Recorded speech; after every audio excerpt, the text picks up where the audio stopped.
Bonjour, dans cette courte vidéo, je veux voir avec toi les problèmes où j'ai une transformation. Je t'ai présenté en classe cet exemple où on parlait de l'âge de Zoé et de Félix et il y avait eu une transformation. Ce que j'appelle transformation, c'est que j'ai donné l'âge d'aujourd'hui à Zoé et à Félix et ensuite j'ai donné le comparatif de leur âge il y a 6 ans. Donc, on se souvient que dans cette situation, je vous avais proposé un schéma où j'illustrais la transformation. Ce que j'aimerais que tu fasses présentement, c'est que tu ailles dans ton cahier et j'aimerais faire le schéma à la page 117 de ton cahier. Donc, je te laisse quelques minutes pour ouvrir ton cahier. Et on va noter le type de schéma que j'aimerais voir apparaître dans ta démarche. Donc, on va lire ensemble la situation. Mathis a 2 ans de plus que sa sœur Laurence. Dans 3 ans, la somme de leur âge sera de 38. Quel est l'âge actuel de chacun? Donc ici, dans la phrase « dans 3 ans », on perçoit qu'il y a eu une transformation.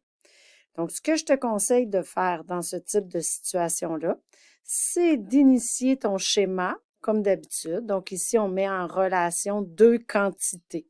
Donc, on a l'âge de Mathis et on met en relation l'âge de sa sœur Laurence. Donc, on parle aujourd'hui. Donc, on peut le noter dans notre schéma qu'on fait référence à leur âge présentement. La relation mathématique qui existe entre leur âge, c'est que Mathis a 2 ans de plus que sa sœur. Donc, la flèche part de la sœur Laurence.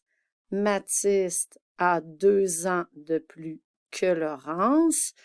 Donc, voici la relation mathématique. Je peux illustrer tout de suite mon inconnu de référence qui serait l'âge de Laurence.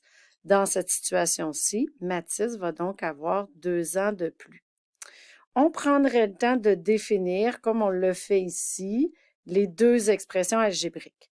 Je considère que le cahier n'est pas assez précis. Moi, je veux vraiment que tu mettes ici, quand je fais référence à ça, je veux vraiment qu'on parle de l'âge de Laurence aujourd'hui, ainsi que l'âge de Mathis aujourd'hui. Ensuite, on va faire référence à la transformation. Qu'est-ce qui s'est passé? C'est qu'on se projette dans 3 ans.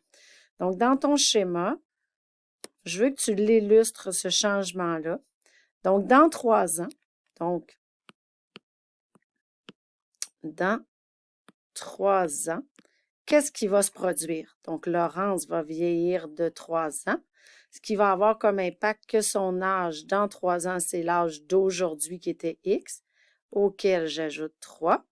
Même chose pour Mathis. L'âge qu'il va avoir dans 3 ans, c'est l'âge qu'il a aujourd'hui, c'est-à-dire X plus 2, auquel on va ajouter 3. Donc, si on veut simplifier cette expression algébrique-là, nous allons obtenir X plus 5.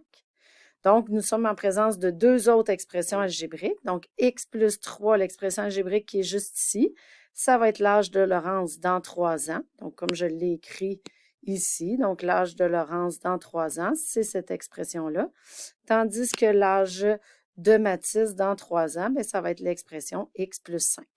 Donc, ça va être plus facile pour toi d'identifier les bonnes expressions algébriques. Ensuite, on fait comme on a démontré en classe, on fait la relation mathématique qui va nous permettre de poser l'équation. Dans ce cas-ci, on dit que dans 3 ans, la somme de leur âge, donc l'âge de Laurence plus l'âge de Mathis va être égal à 38.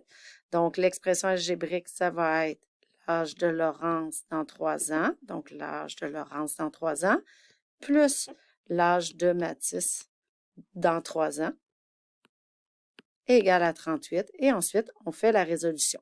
Donc, prends le temps de bien noter ça dans l'exemple et regarde la résolution qui est présentée à la page 117.